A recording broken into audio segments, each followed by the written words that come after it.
Hello, everyone. Welcome to yet another episode of 51 Stories of Emotional Wellbeing with Emotional Ability Resources. Today, I have with me Preeti Misra, a B2B marketer with more than 14 years of experience. She is multi-talented, and listening to her is always a pleasure. So, welcome to my show, Preeti. Hi, Pragati. How are you doing? This is at the first thing. What I would like to say is that it's a surprising one for me. But thank you so much for choosing me to be a part of it. Pleasure is all mine. So tell me something about yourself, Preeti. When you were growing up, what was your childhood like, and how does that impact you and it has shaped you into the woman that you are today? Okay. So um, the life's been very different for me actually. I wasn't in India for the longest time till about seventh when I joined MGD. Before that, my parents were in Saudi Arabia, been studying there.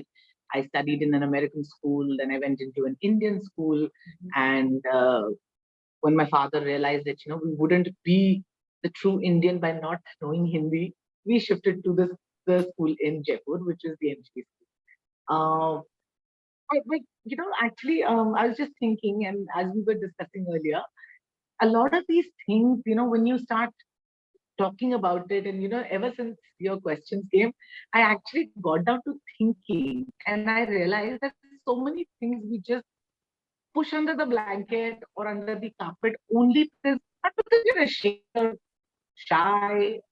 I don't know what it is, but you just don't sometimes. I think I am one of those people. I also realize I am one of those people sometimes who wants to just put it under the carpet. नहीं दिखेगा तो नहीं होगा या नहीं हुआ होगा. It's a kabutar mentality. I'm actually like a pigeon. That's what I realized. That if I just shut my eyes, nobody's watching me, which is okay. But that stemmed from a whole lot of insecurities, I think. Because my parents had left me with my grandmother and my Masi, when they were going, because they didn't know how they would take care of a child in Saudi Arabia, because it was a new country for them. So I was with my grandparents for till I was in about class 2. Um, and then I went, I that was my first travel alone. I traveled all the way to Riyadh with just an air hostess and met my parents after, say, about 1.5 years. And, it was like, oh, my parents didn't love me and that's why they left me. When I saw Dear Zindagi, that Alia Bhatt movie, oh my God, it was like such a hard hit, because when she was saying it, I was like, oh my God, these are things that I never wanted to bring out, because uske baad theek tha na, I went home, I was with my parents throughout, but sometimes you just don't want to accept for whatever reason. And then I studied there, life was good, and then they wanted to send me to a hostel. So another hard hit, that why would you send your children away? We didn't realize. And the first year was particularly tough for me in MGD. Because there were so many girls, and all of those things were they were different. I know one incident when I walked in and somebody said that, oh, are you pregnant? I was like, I'm in class 11. How can I be pregnant? She said, no, because you're PG, Preeti Gupta. Oh, I was like, oh dear Lord, it was just one of those things, and she is a lovely girl, and now I connect with her more now than I would then. I'm not going to name her, but she knows who she is, and so small instance, and then my sister was also always there, and it was just a lot more of a responsibility, which I all of a sudden got. You're near 12 years old, and all of a sudden you just have a sister to look after. Usne khana khaya, nahi khaya. I think that started playing a whole lot on me. Am I capable enough? I have my parents put me in charge. Those things really made me a different person. But had they not done it, and now I think about it, had they not done it then, I wouldn't be who I am today. all those little things which I thought were misdemeanors in behavior from their side are actually shaping me to be a more independent person. And I did. After that, there was never looking back. I mean, I knew who I was. But a lot of things, I think, uh, you know, hostels do make you independent, yes, but they also curb some sort of, you know, uh, anxiety to a certain level, and they create that anxiety in a certain level. And a lot of issues in school did do that for me too. Um, I don't want to talk about them, not because they're they don't have any relevance, but because they did. And their relevance actually made me realize that, how I am as a person is not what people perceive of me. If people thought that I've done something which I didn't do, they wouldn't want to take my word for it.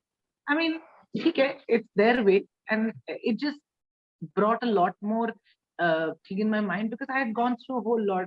I mean, I don't know if you guys know that there was a war which happened in '91, and we were still in school, and those days, um, I don't even know how to explain them. They were just there were no phones, I remember. We didn't have cell phones. There was one phone in the reception, which we would run. I remember running 500 meters. I've never run so fast in my life, but I would run to take that one phone call. And then during the days that the war was happening, I didn't even get that. So, I don't know, I don't think people understood it. They didn't know how I was processing information. And I don't know how my mental health was.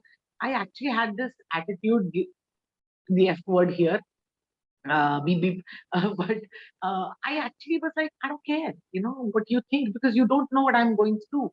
And some of the friends understood it, but all of us, all of us process things differently. And my processing actually was very different. And then now it's even better. Some people will say it's worse. I say it's even better. Now I know exactly when to shut people out. If I want to shut you out, you will be shut out from my life. But I do believe that we need to actually talk about it. And this platform, um, I have heard so many stories of the other women who've been talking. It actually brings about so much. It's like a self-learn. Uh, you actually learn about your own self because you are trying to put your thoughts in words which you would have never done otherwise. So yeah, I mean,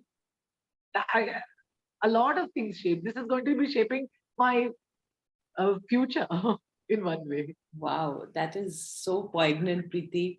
And like you rightly shared, we were all young kids, and somebody's parents are stuck in a war zone was incomprehensible. It wasn't like today where there's internet, where what war feels like, how families get impacted. Now you can just Google, ki, how does a family get impacted if there is a war going on? And there are a lot more wars now, but that time that's not what the reality was for any of us. So like you said, and everybody else was probably struggling with their own challenges or just being kids and not being so empathetic, which probably you needed. Like if I think back of myself, I remember, as a young child, I mean, since we were in school together, my God, what is this girl going through?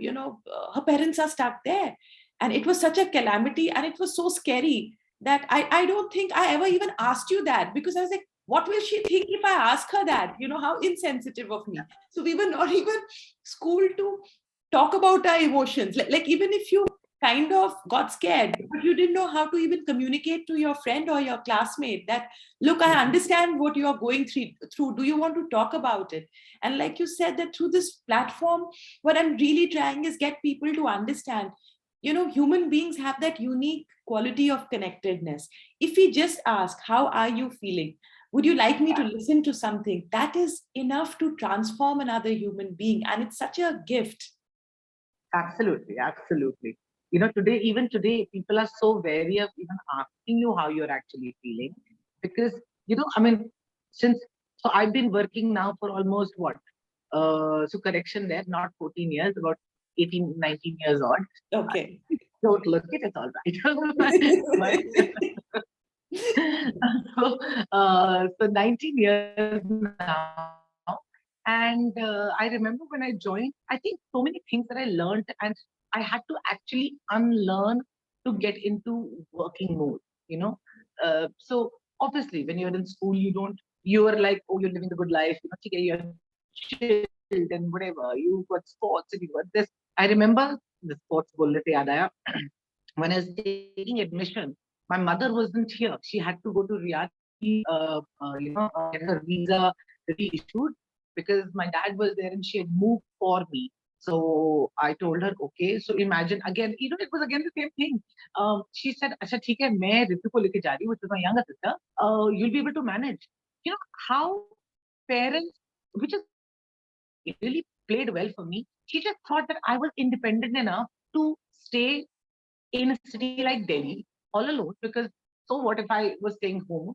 I had a maid there, yes, because she said कि मैं एक हफ्ते में वापस आ जाऊंगी. And during that time, I had to go and fill my admission things for LSR because I wanted to get into LSR so badly. And this friend said, listen, why don't you try Miranda? So I said, yeah, Miranda is very far away. I don't think I'll be able to do it because I'm the man of the house since my dad is in Riyadh now. And my mom shifted years with my sibling. I can't be traveling so far away. I wouldn't know how. So I said, okay, listen, anyway, I want to play sports. I want to play tennis. And my ambition was just to play national level tennis. And she said, why don't you apply through a sports quota? I said, huh, it's a good idea. So I called up my parents in Riyadh and I said, listen, I'm applying through a sports quota. They said, huh, theek hai, kar lo. I was like, acha. But when I spoke to other people, who were standing in line ahead of me for the next day, they said, sports quota? What is wrong with you? Who goes through sports quota? Are you really very poor? I was like, no, I'm awfully rich, but the point is, I want to play tennis. I said, मुझे पढ़ना नहीं है, मुझे tennis खेलना है. And when I got admission, my mother was like, अच्छा, babe, how the hell did you fill the form? कैसे गई थी? She had no clue because obviously she was like, तुमने खुद कर लिया? I said, हाँ, मैं चली गई, मैंने ऑटो लिया, मैं चली गई. Some of these things we don't realize that what we learn, how it actually shapes us. But the point is, the only thing she didn't ask me was, are you okay to do it alone? That's it. I mean, I would have, had she said that, acha main chalti hu saath mein, whatever, I would have said, nahi, nahi, rehne do, I would manage. But the point is, she didn't ask me that because she assumed, and sometimes that assumption in our brain, it actually triggers another response saying that, agar अगर आप पूछोगे नहीं तो मैं बताऊंगी नहीं. So I'm independent enough, and that is, I think, what led to how I started working. When I started working, I was like, listen, I'm if my boss said that, can you do this? I know they would say, you will do this. I said, yes, I will do this, but can I do this? Yes, I can. I just wanted to put it out there that ask me that question. Can I do this? I will do it. Today also, sometimes so many people assume, your peers and your subordinates and all of these people, they assume that it'll be done. Okay, I've built that rapport over the years where if you tell me to do something, it will be done. How I do it is my problem. But the point is, I when I come back home, I just understand, यार कोई पूछता नहीं है कि करना चाहती हो कि नहीं करना चाहती हो. Like I shifted to my new house. I shifted my family for my work to Gurgaon.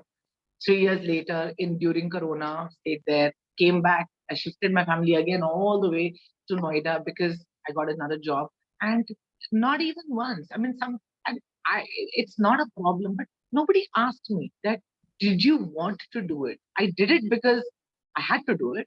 But did I want to do it? I don't know. Had somebody said, नहीं मत करो, क्यों करना है?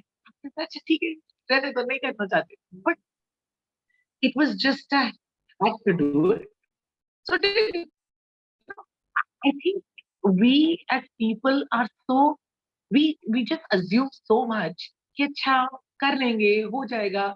हम कभी बैठ के अपने आप से नहीं पूछते, do we want to actually do it? I don't say no. and that's a big problem with me. If somebody asks me for anything, I will never say no. I will be in a stickiest situation and I will say, "Main kar दूं." I will come back home, cry. There's so many times I've come back home and cried and said, because I don't want to do it. He said, तो माँ क्यों नहीं बोलती हो? I can't do it. It just doesn't happen. So, but ये तो तब करना चाहिए था ना sort. अब तो नहीं कर सकते. अब it's too late, I guess. No, I disagree with you there, Preeti, because the beauty of the human spirit is the day we realize we can transform, and especially our spiritual potential. Yeah, I It guess. is nothing but the relationship we have with our own selves. कि अगर आज ये realization है, आज से कर लेते, क्या फर्क पड़ता है?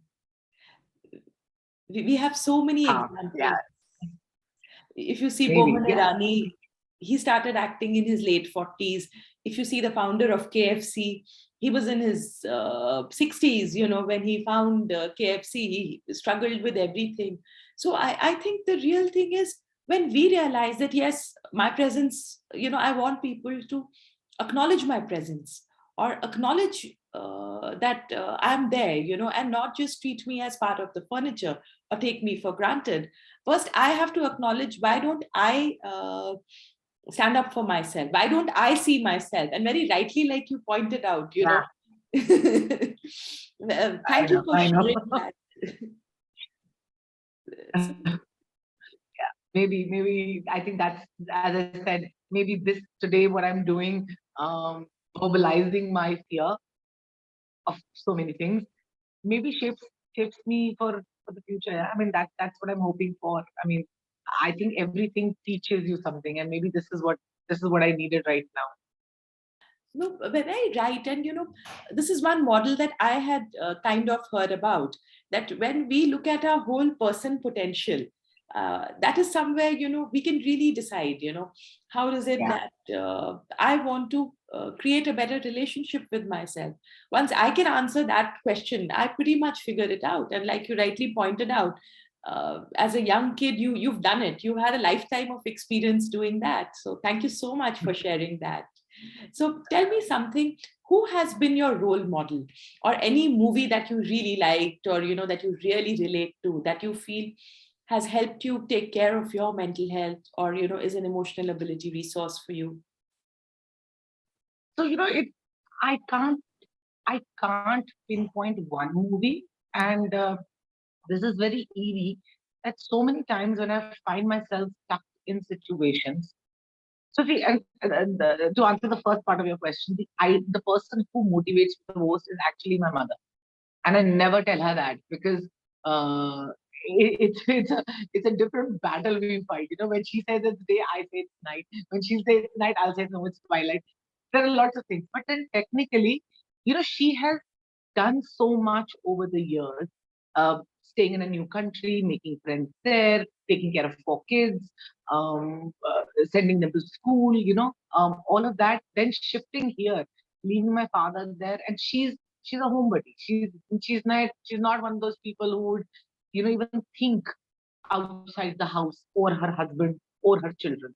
Um, and actually, so many times when I sit down and I realize that, okay, what how I do what I do, I actually think it's all thanks to her.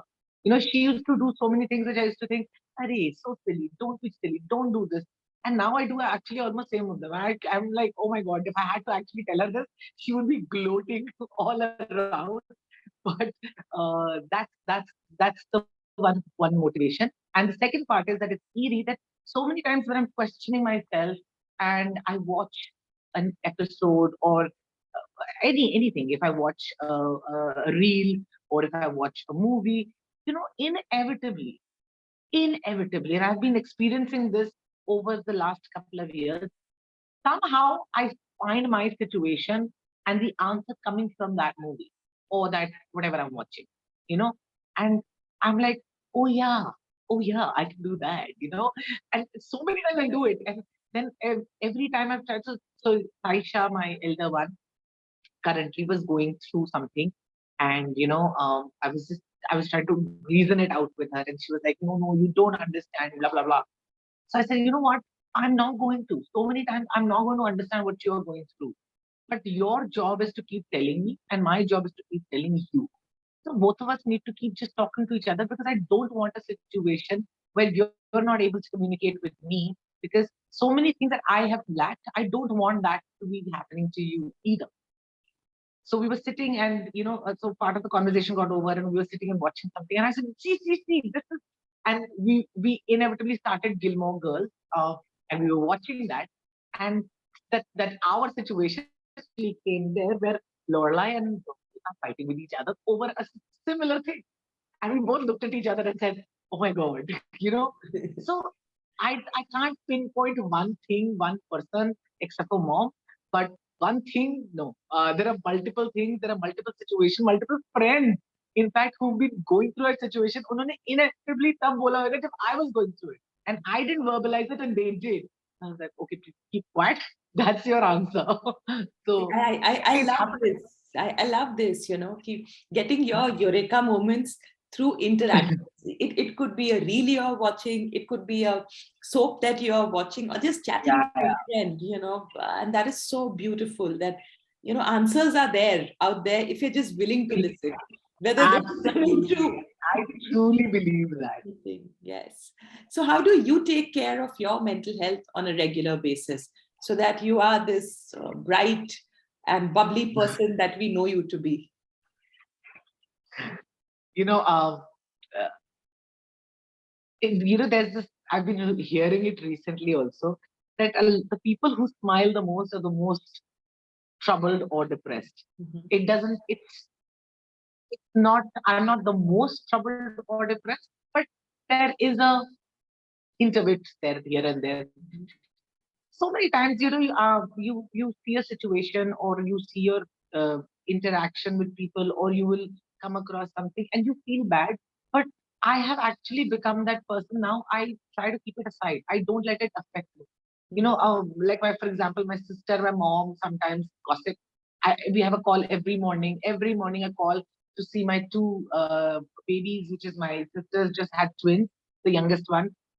So every morning I call them, I talk to them, and I just try to do things which just make me happy. Then they're constantly gossiping. अच्छा उसने ऐसे किया, इसने ऐसे किया, उसको क्या करे? I say, यार, don't talk to me about them. Don't talk to me about them. I don't want to hear it.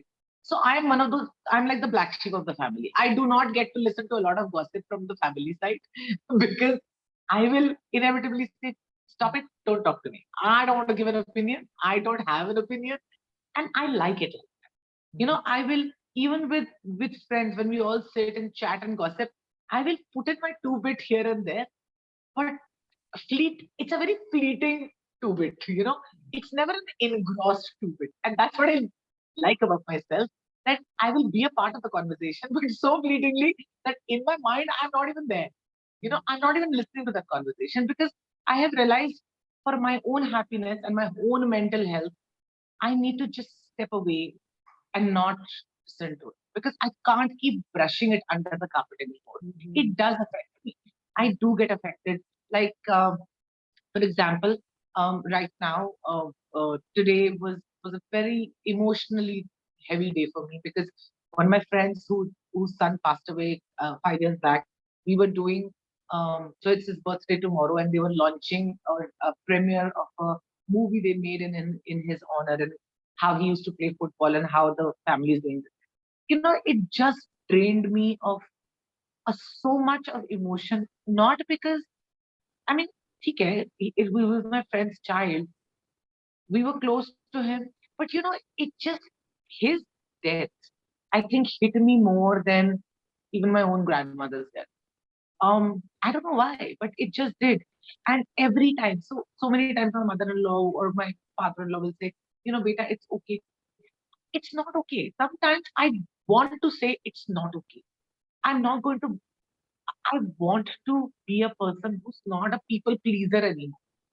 you know and it actually draws a lot of strength out of me. I have to consciously make that you know um, effort, because as you said, you have to transform. I try, and I genuinely try, but I haven't seen it working. That's what I said, that I don't know if it's going to help, but I genuinely, for the last couple of years, have been trying to things not let affect me, because the moment I hear negativity, I just switch off.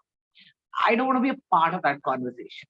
People, and I have become very aloof only for that reason. And the reason I have become aloof is the reason I try to sing to my friends group every morning, or get up early and do something for myself, or talk loudly. And so there's a friend of ours, all of us had gone to Goa together, and we were in this room, and I would get up every morning and start singing, because I feel that even if I sing like a horse, I sing because it makes me happy.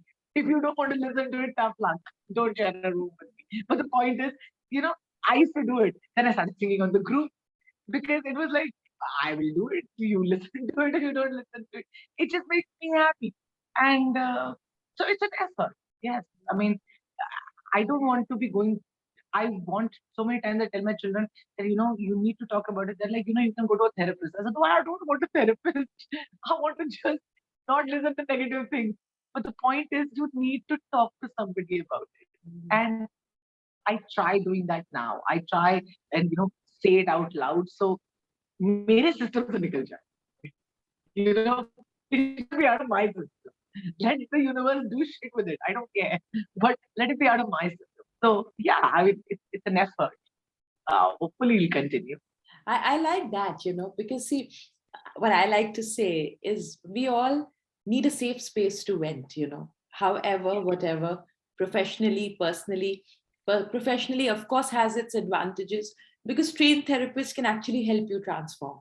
However, if we don't feel ready and we feel we have a safe vent, the idea is we at least get that pressure cooker to whistle from inside us, because if we keep it clogged in, that's where the trouble starts. So great realization. And I liked your approach, that when you know that, okay, this is something which bothers me and I need to put a hard stop to it. This is my coping mechanism.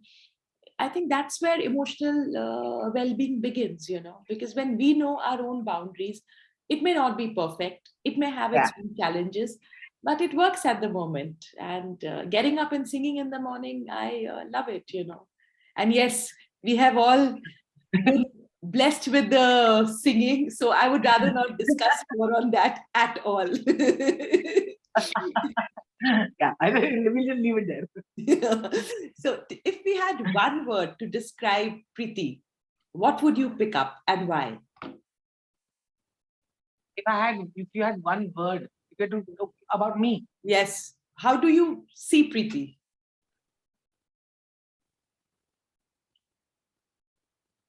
I don't know. There are so many of them. I can't put one word to it. Okay, put as many as you want. Done. so, so if I had to just describe myself, and these are again recent realizations.